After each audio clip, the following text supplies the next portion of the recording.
You're listening to Distraction Therapy with Rob Watson.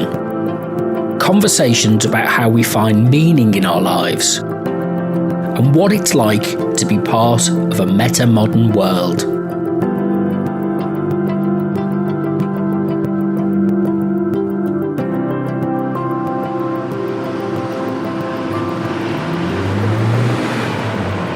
Hello, it's Friday the 26th of November and it's a grey, murky day here in Evington in Leicester. I'm Rob Watson and I'm joined today by Helen Pettman, who's the editor of the Evington Echo.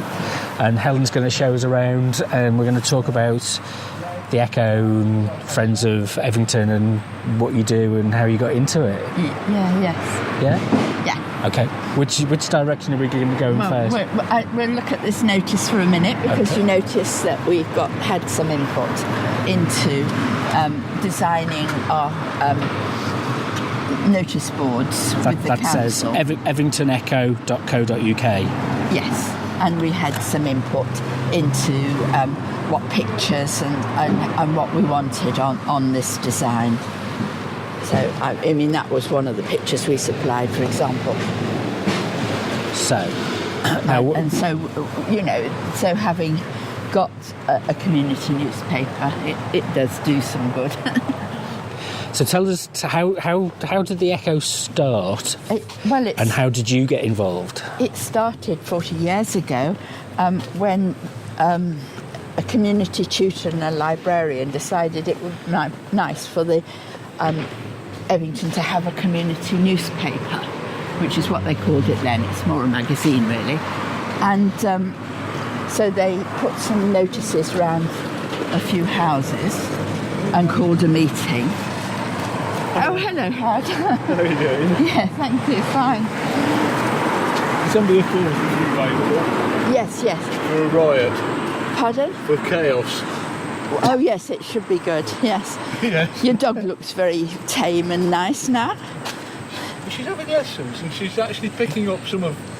Oh, good. When she's not too excited, and then it's all out the window. Look after yourself. Yeah. Right. So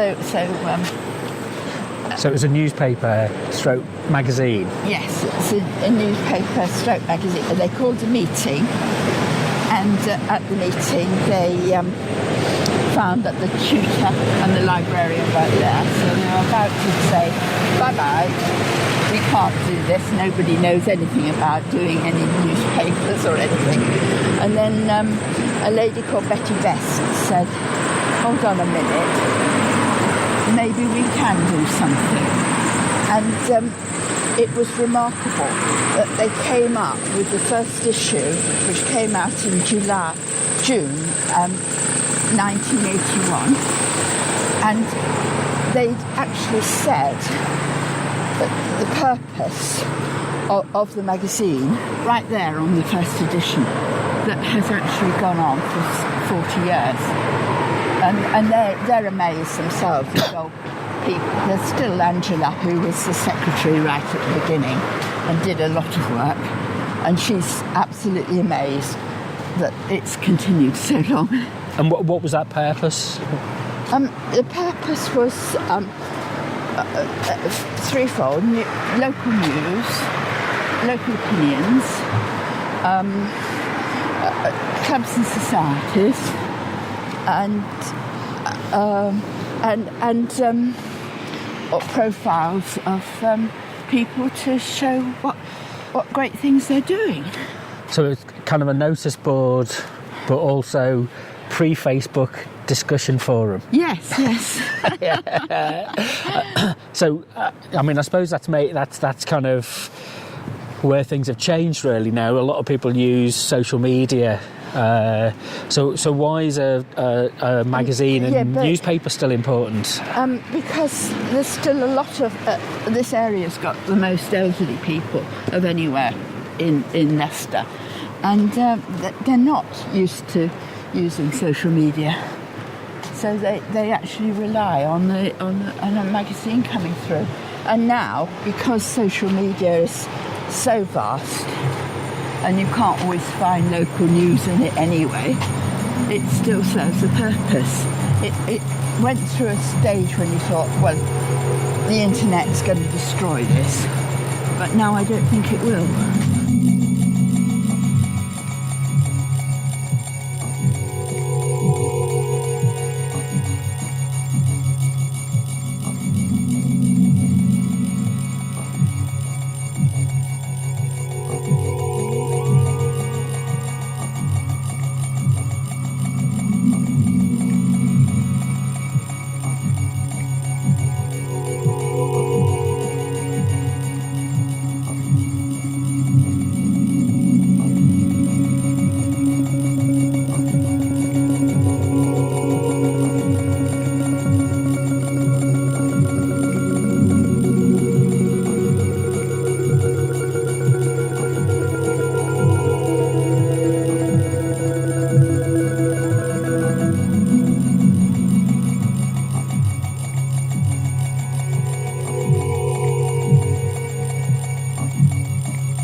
Going unconscious.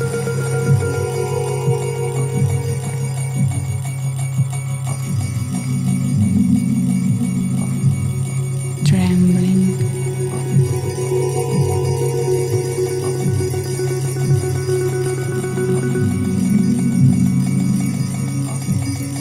His eyes open.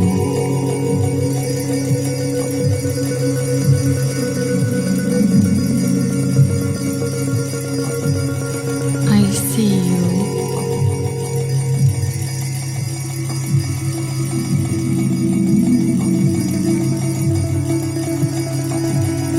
Surrender.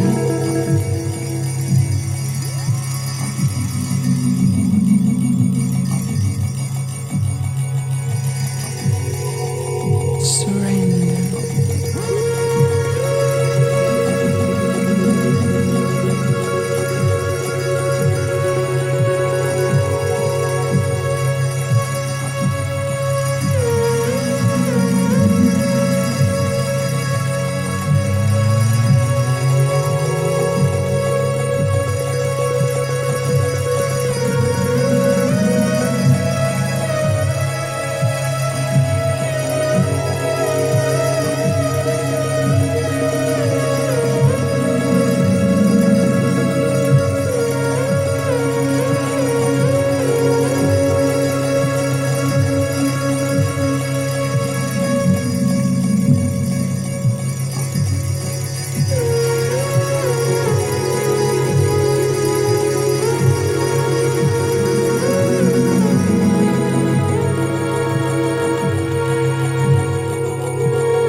Now we're passing the library, Okay. which we have had a meeting to discuss So, a community working with the librarians, but we haven't got, it just takes forever for the council to actually do anything. so this is on the common. I didn't know there was a name of a road here. Well, yes, because it used to be common land. Ah. And what they did was they said, I'll tell you what we'll do. Well, because we want to put a road and take over the common land, we'll give you Evington Village Green. And that can be your space instead. But they haven't. But it's not a village green as such. No. So what is it? Well, it's like a bit like a mini park, but without as much facilities as you'd expect in a main park. Right. and we've had to campaign like mad to get play facilities there. So just describe a bit more about Evington for us. What's good? What's unique about? Well, it's not unique because there are about 6 little former villages are on the outskirts of the city, Evington just being one of them. And it was an Anglo-Saxon origin, we think, or maybe earlier, we don't know. The Anglo-Saxon names are on, aren't they? And the Norman names are B. So you've got places like Harby and Lady. They're the Norman, and the Saxon ones are the Ons. Anglo-Saxon in origin. Yeah. And then in the sort of 30s, 40s, it's urbanised. Right. So we call it an urban area, but it has a little bit of a village feel. Okay, I'm not very good at pointing the camera in the right direction and the right way. This is the main car park entrance to Evington Park. Okay. But I thought we'd just walk along here a little bit more because of the good news we've got is that they are now starting to rejuvenate the youth club that's across the road. Right. There's a charity set up to do that, and so we, in the last edition of our Echo, which we were very useful to be able to promote some of the activities they're doing. Let's have a look at. Yeah, it's in need of repair, isn't it? And yes, but they have done some repairs enough to open it again. And does Evington have? It's been a tough time over the last 10 years. You might not need to walk too much this way. Okay, it's up to you. So, does Evington has Evington got those social, civic, public amenities?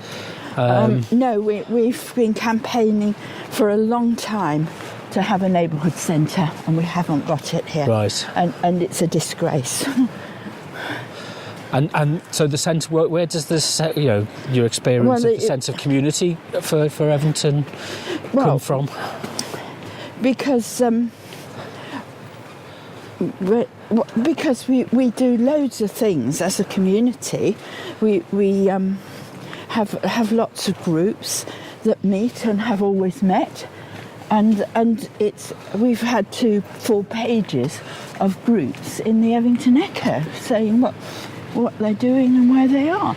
And telling people on a regular basis that they meet and what they get up to, what the special events are. We have got a village hall that is run by a trust. Do you want to just walk into the park a bit?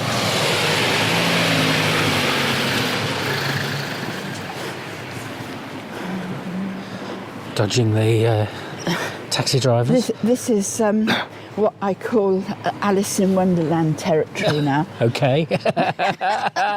Because you've got the Mad Hatter's Tea Party here. Right. When they say there's no room here at all, and as you see, there's plenty of room. Yeah. It's no imagination rather than no room. Well, I think they would have the imagination, but they want to be the ones controlling it all. Right. And that sense of independent community spirit is vital, isn't it? Yes. You're not you don't want to, it's community groups can't thrive if they've not got a sense of autonomy. No, we can't thrive without a sense of autonomy. And because you can't, if they're calling all the shots, the council are calling all the shots through their council officers, then you can't have meetings to discuss the area or do anything. It's quite a big park, isn't it? 42 acres. I think it's 42 acres. And it's like many parks now. There's a lot more rewilding takes place in the park, isn't there? And yes, they've been doing that.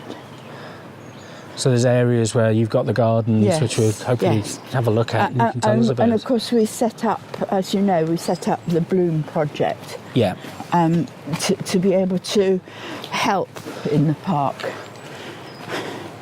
But and we had some success. Yeah. Had a hard campaign to get toilets.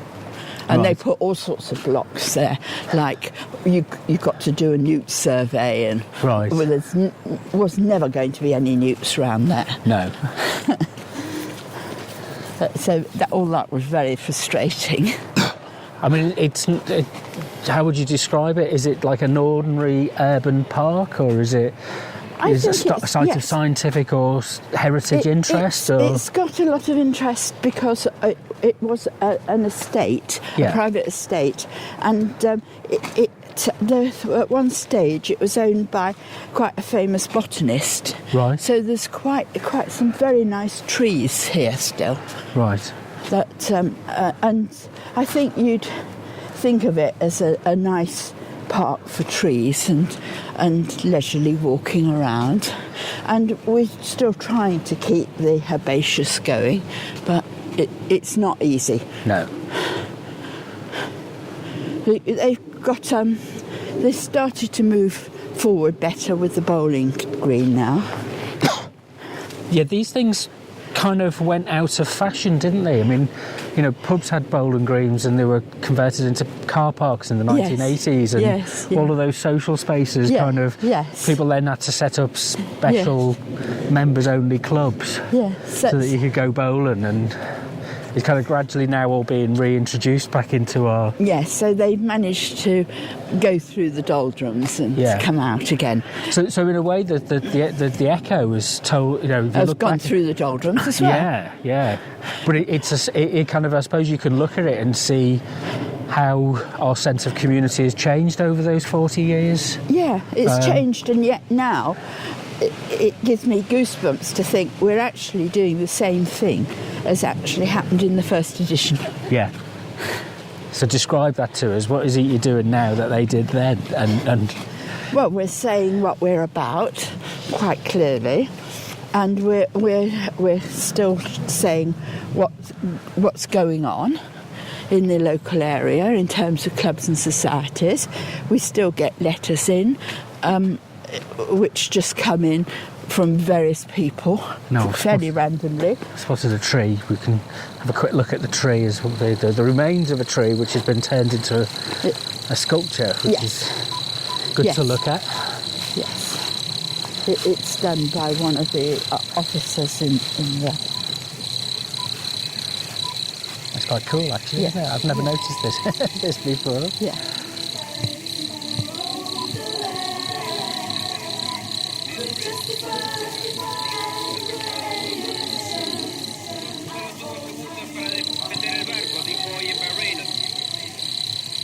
Solo tuvo segundos para defender el barco, dijo hoy en Bahrein el capitán del Stark, comandante Glenn Brendo.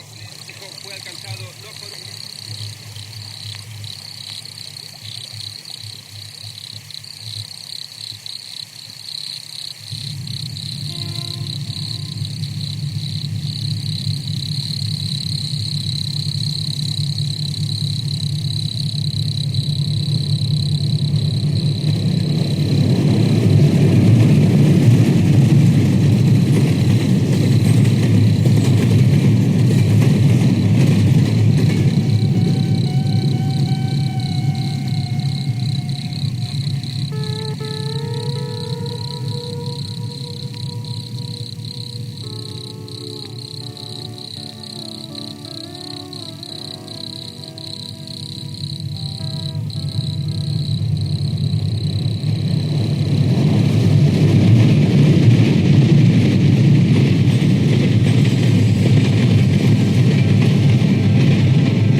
So what kind of response do you get from people locally about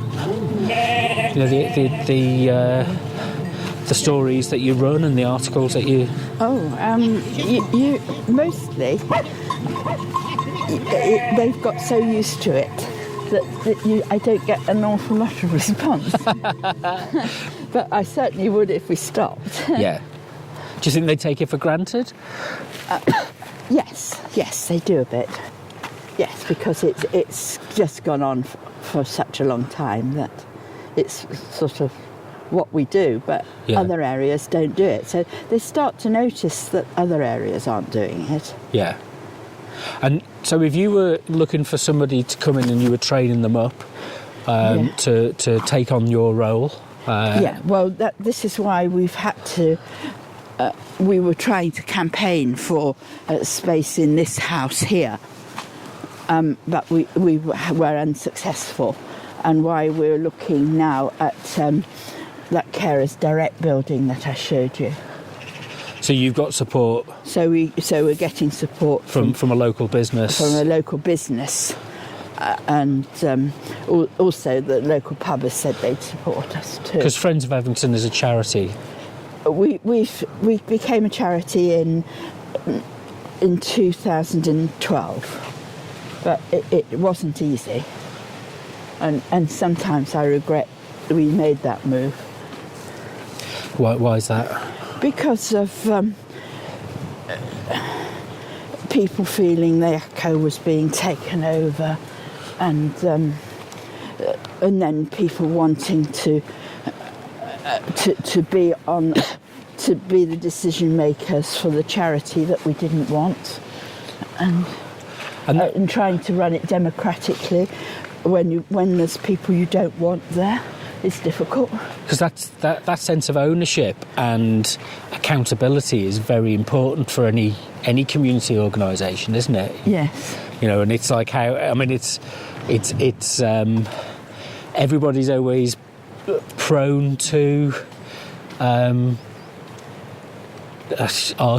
argument and disagreement. Yes. So what have you learnt about being a... how do you bring people together rather than... what's your take on that? Because I think in the end, I've been through the let's have a row business. Yeah. And it doesn't actually work. And that the answer is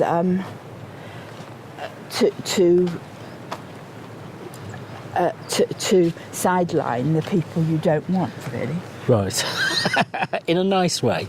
As nicely as you can. And quietly as you can. And just don't work with them. So you have to work out why and how people are motivated to volunteer and or particularly if they belong to a different organisation and want to expand their organisation, then the Echo's quite useful to them. And you don't want them taking it over. So you're there to promote the interests of... yes. Rather than somebody else. Yes, we've changed it into more of an environmental newspaper now, more that focus. So what had a bit before, but not so much as it does now. And how's that going? How's that? Oh well, there is this COP22. I was able to get some really good reports on what the schools were doing, and how they, and so our campaign is a little bit to try and persuade schools to teach children about the environment and all the issues involved, but to do it in a practical way and definitely have a school garden. No, I'm just following you, and we've just walked through part of the garden. Yes, so do you want to go double back and you can tell me a bit about it? Well, this was a garden that we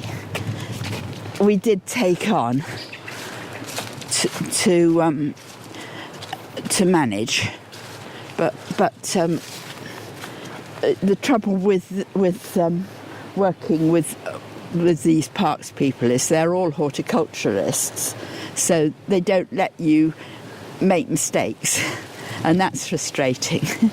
And you've got to bring people in who are learning at different levels. Yeah. At different levels. So Yeah. you know. So how do you? What's the best way that you've figured out how to be? To move away. Right. There's only so much you can do. Yes, to say right, we're fortunate enough to be able to give them some money, Yeah. so they can plant some more trees there. But I think they're going to have to do it themselves. But we will work with another organisation called LEV, which is Leicester Environmental Volunteers. It's what I told you before, really. There's different parts of the council that you can work with, and there's parts that you can't. Yeah.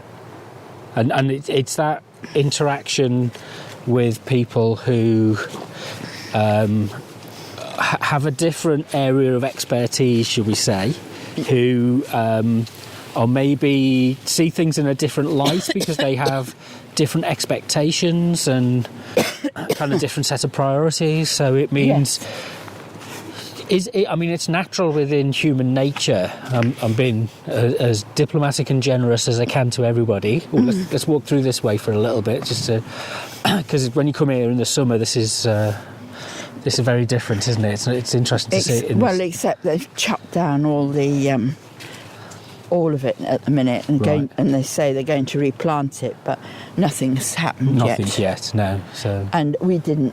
Well, we sort of got a say because he wants to put jasmine all along, and I said, well, let's have some clematis as well, and he's agreed. But yeah. I mean, that's just me and him. You know, it's not like you can have a community discussion about it. Yeah, and people. Part of the job is you're not just running a garden.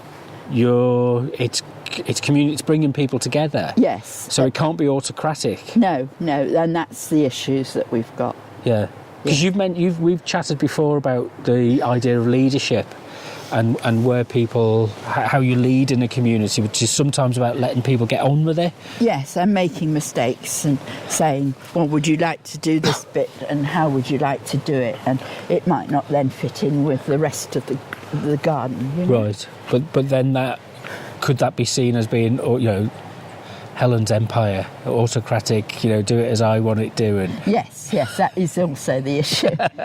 And it doesn't quite work because I'm trying to fit in with them as well, and it doesn't quite work. What do you think is the midpoint? How do you think that is kind of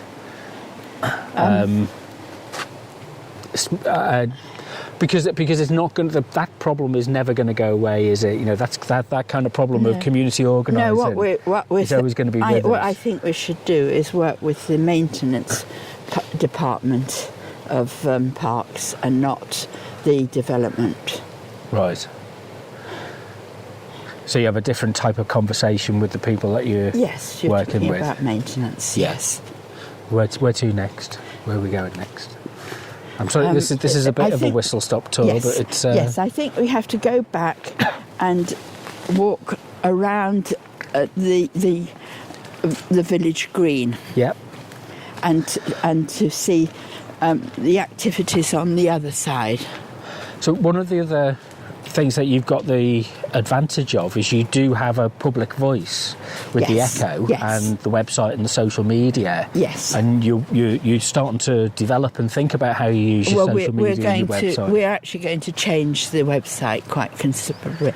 And we've got a trustee who's working on it at the minute. So what's the kind of general idea that you've asked them to think about?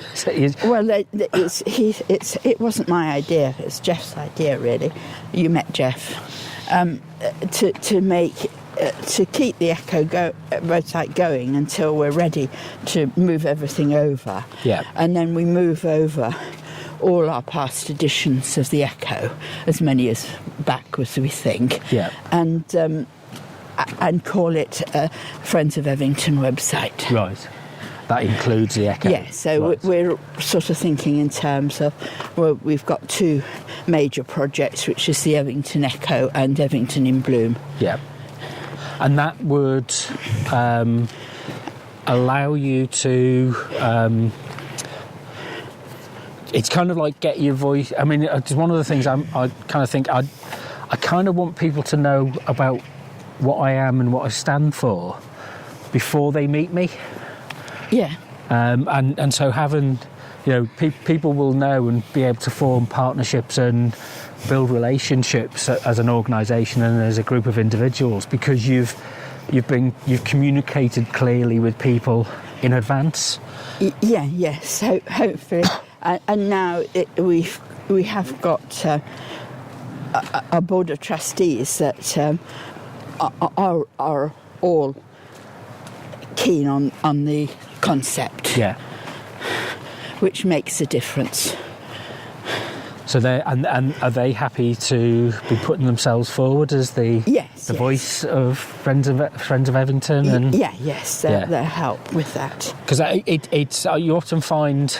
But you can have some people come onto a board and say, "Oh no, I don't want to be on I don't want my photograph taken and shared." I mean, 4 of us are keen on the environmental side, right? And just the other 2 are keen on the reporting side. So we need to build up the reporting side a bit more. But we feel if we move and have a space and we can then train people, we can build the reporting side up better. And because the challenge is we know what we've got to change about the way that we live, in terms of our carbon and the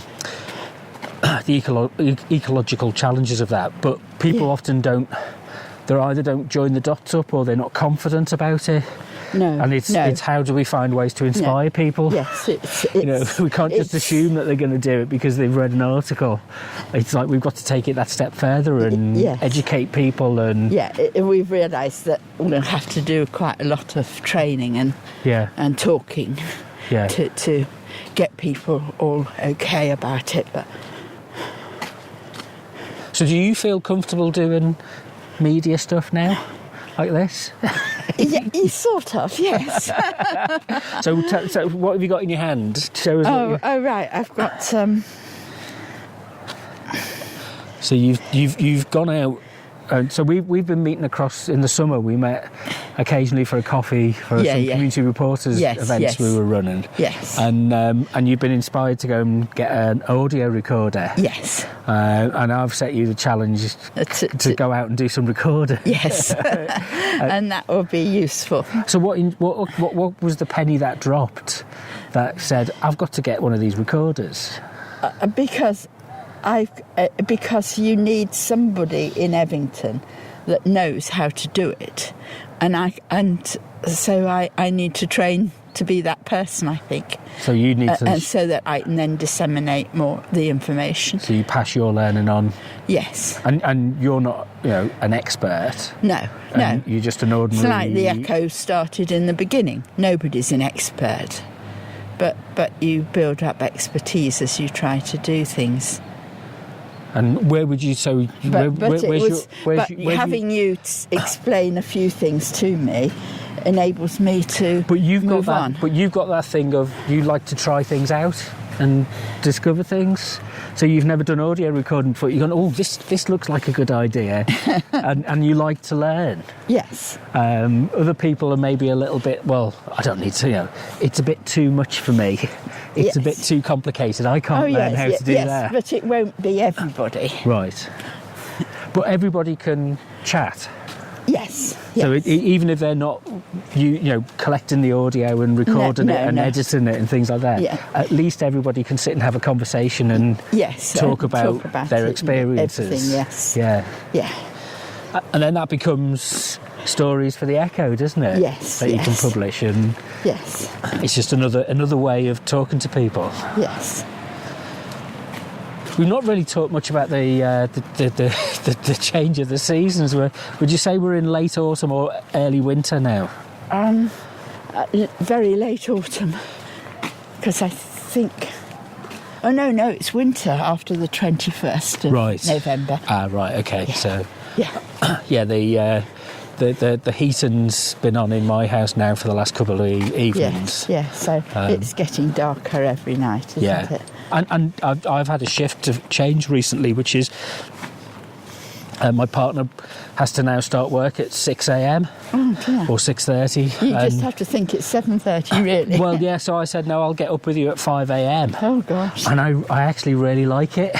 But I've got to be asleep by 10 p.m. Oh, yes, yes. And it's like, normally I can't stand November, December, January, February because it's so dark. Yes. But I've found the last couple of days, actually, having been able to kind of sit and have your coffee, answer some emails, do some reading, jot some notes down or something, and then the light starts to kind of appear about 7:30, 8 a.m. Yeah.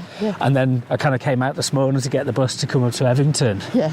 And it's like, oh, well, I actually feel as if I'm making use of the day. Yes. Yeah. Very good. Yeah. But it's when you're in a city, you sometimes don't kind of feel that the seasons change in the same way No. as when you're living in the country. Yeah.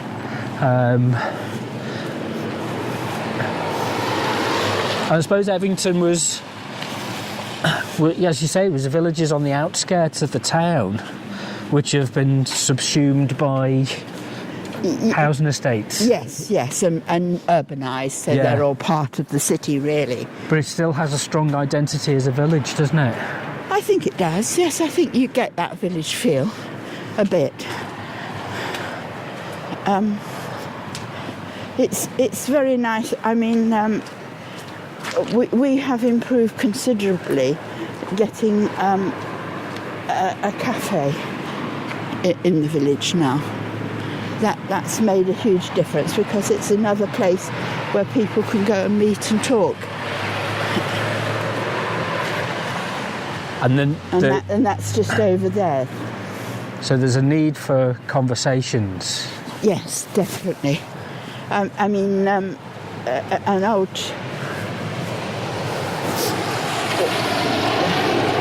There's one of the former trustees, when we first started, was very keen on TEDx and actually went over to Vancouver and trained for Leicester TEDx, which we've now got. Wow. So you have a TEDx in Evington? No, I wanted that, and I said to him all the time, we must get local TEDx groups going. Yeah. But by that stage, he'd handed it over to other people who wanted it more a big event thing. So I don't know. We're a bit far away because it's on the other side of the road. Yes. But so that's the cafe over there. So.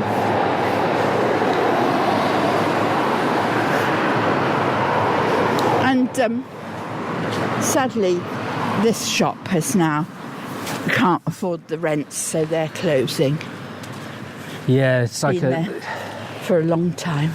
I suppose the online shopping shift and the supermarkets have really, the out of town supermarkets have really shifted how high street. Yeah, and they, as you see with this notice here, it's our charity helping promote it and get the plants and pay for the plants, but she's been looking after it. Let's go a bit closer. And as you go along, you'll see a number of them.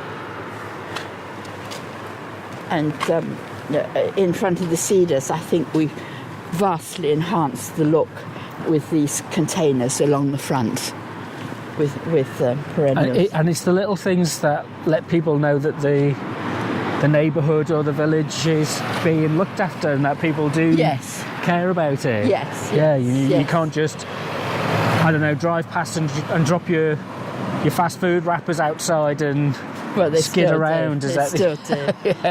We've got a very high proportion of schools in this area too, so there is quite a lot of litter dropped. Right. It's not always the school children that's No. dropping it, but So, and that in front of us, just on the other side of the road, is the Methodist Chapel. yes. Is that right? Yes. We're gonna.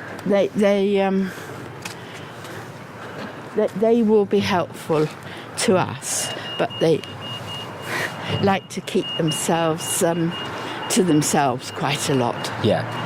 But we have had an event there in the past. I suppose it's kind of having the confidence, and Yeah. you know, we've kind of lived through. I was thinking about this morning when I was getting the bus in. We've lived through a period where things have been quite chaotic, Yeah. and I think having that structure and maybe I'm getting a bit older, but that structure and confidence to know that, you know, our churches and our community groups and our libraries are going to be around. Yes. That's You know, right. in the future, rather than Yeah. merely, Yeah. you know, kind of, whoops, you know, just something that maybe one day is going to cleared away and turned into a bar or a bed shop or, you know, a car park or something. You know, it's, you know, we want to know that these things are around and they're going to last. Yes, and it does look like they will carry on. Yeah. And we do open and take people around there for our Heritage Open Days, but that's just once a year at the minute. So this is High Street, and it used to be full of little cottages like the one straight ahead. Right. Morning.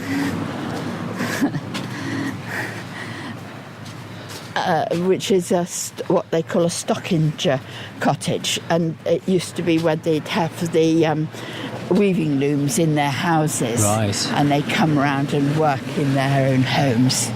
And this is the only one that survived. It survived, yes, Yeah. but it was all along, but Yeah. there was a fire that would look dubious. Right. And so there are people here along this high street that are looking out for the road, for this particular road. So it has its own, they have their own little community along here too.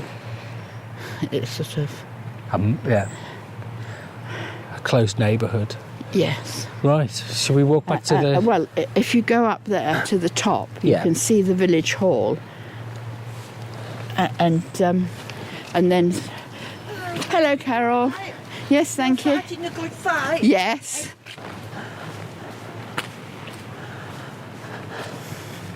So this is where they do a bit of gardening in the streets and things. And they have up there they have their own community set up with a little garden they look after. Yeah.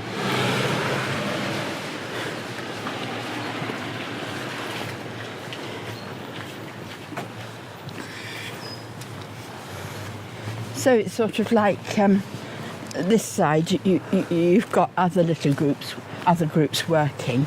The village hall, as I said, has its own trust, Yeah. and And if everybody does a little bit, they help. Well, Chris, who's the chair, is also helping with the delivery of the echoes. Is the lead man in delivering the echoes. So a huge help really to the echo, because getting it out is quite a big job. yeah. And now, this time, for the next edition, looks like we've got enough deliverers, Right. which is a very good move. So they've had a lovely garden there, but the council said that they were encroaching on the footpath, so they've had to take it all down and start again. Gosh. Wow. And then just further down here, we've got another community around the local church, which has been here for at least 800 years and was probably of Saxon origin. Yeah. So it's quite a beautiful church. We wanted, there's been, it took 9 years of campaigning to get this little pull in here.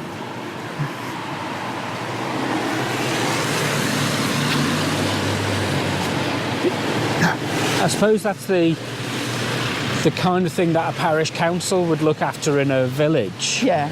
I mean, really, they should get rid of this visibility block, really. Yeah. Because it's a bit dangerous. But then if you straighten the road out, it becomes a rat run. Yes. Whereas with it, you know, it's moderately speed at the moment. Yeah. Well, it's this area that hasn't continued with the ring road round Right. Leicester, so that's why it's becoming a bit of a rat run. And Google, you know, the online maps, they tend to pull people across. You know, they say you can divert from the main road. So as the main roads become more congested, the sub-roads become busier as well. That's why the low traffic neighbourhoods are quite important. Yes. Okay, we're getting up to 40 minutes of our walk. All right, so yes. So I need to show you the pièce de résistance.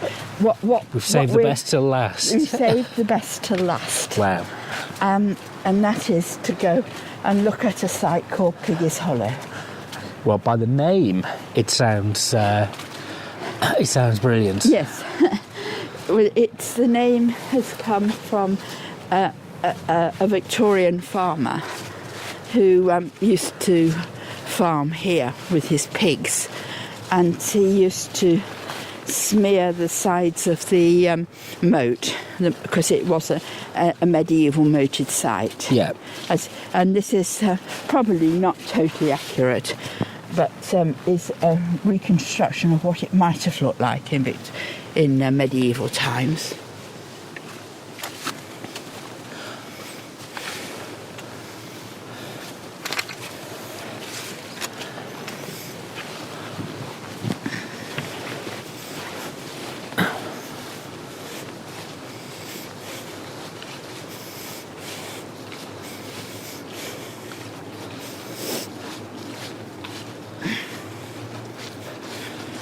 And of course, plenty of brambles for blackberry picking at the end of the summer. Yes. There's probably too many brambles. It's not too slippery, is it? No.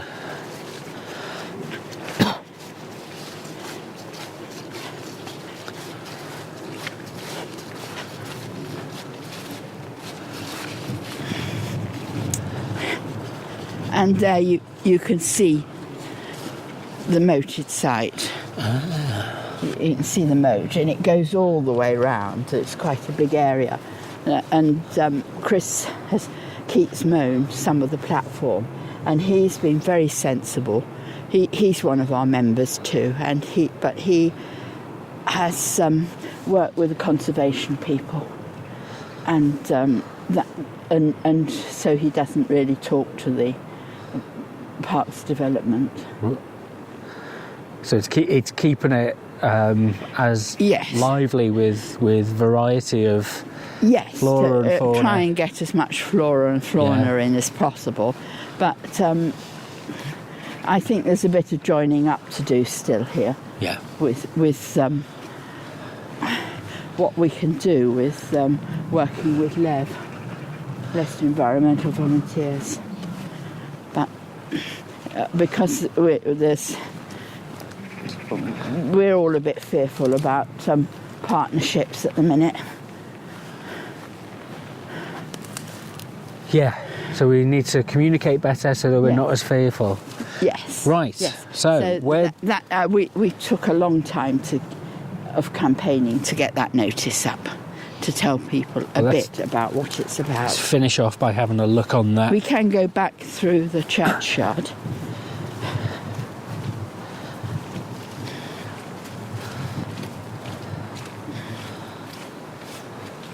So this is only part of the Arboretum, which is a huge area of trees that David Attenborough had a lot to do with getting established.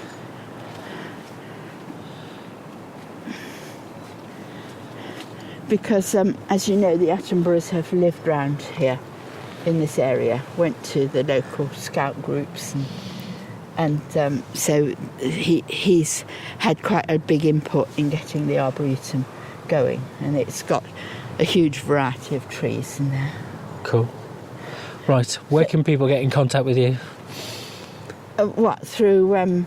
Through the website address for the Echo? No, well, they can use that, or they, at the minute, and we'll let them know later how to change that. Okay, well, I'll put the... And can you remember what your Instagram and Twitter feed is?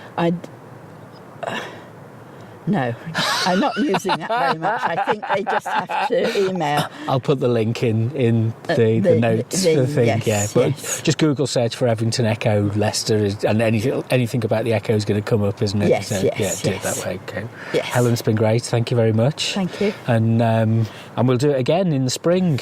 Yeah. Look forward. I didn't know there was so much here in Evington, so it's... No, it is a surprise. Yeah. I mean, they've called this area the big secret of Evington. Well, when people have seen this, it won't be such a secret anymore. Well, I don't know. We've had various articles about it.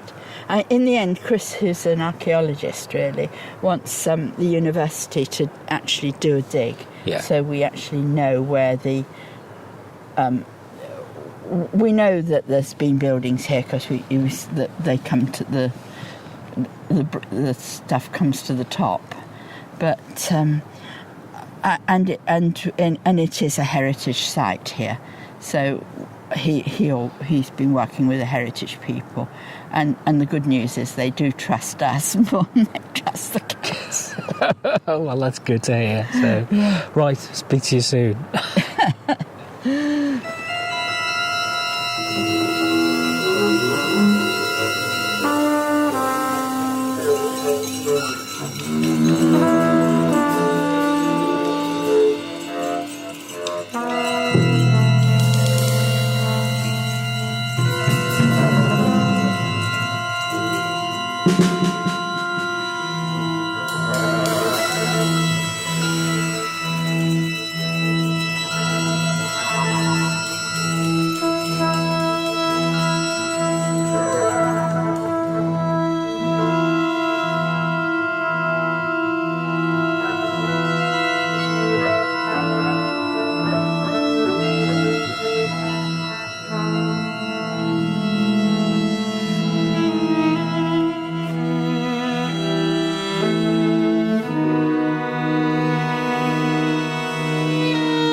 You've been listening to Distraction Therapy with me, Rob Watson. Find out more at robwatsonmedia.net or follow me on Instagram and Twitter at RobWMedia.